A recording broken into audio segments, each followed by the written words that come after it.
Ils ont été rappelés de leurs vacances par le gouvernement, une première depuis le début de l'année pour se pencher sur la mise en conformité avec la constitution d'une loi votée depuis 2015.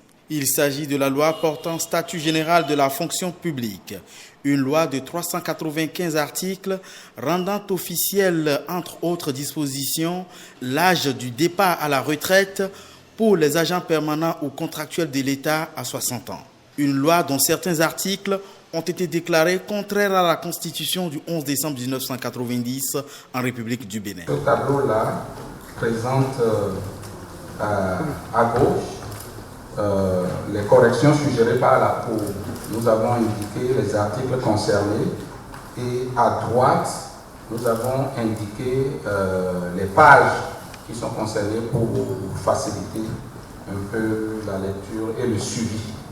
Le texte de loi amendé par la Cour des sages comprend 397 articles au lieu des 395 précédents après la renumérotation selon la Commission des lois du Parlement. Il s'agit pour les députés de déterminer la méthode à adopter pour examiner le document qualifié de volumineux avant de le valider.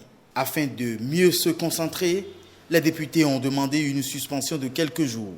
Mais avant de se séparer, Ablaye Gounou a émis quelques réserves sur le document. Je vais voter cette mise en conformité, mais en espérant, Monsieur le Président, qu'un jour nous allons ramener une loi rectificative ici pour rétablir les 30 ans. Parce que quelqu'un qui avait 30 ans de carrière, je ne sais pas qu'est-ce que 2 ou 3 ans ou 4 ans vont lui faire en plus. Les députés pourraient se retrouver à l'hémicycle dans la première semaine du mois de mars pour poursuivre les travaux de la présente session. Une autre session pourrait s'ouvrir juste après pour examiner 12 propositions de loi à la demande du gouvernement. Des propositions qui font actuellement l'objet de séminaires.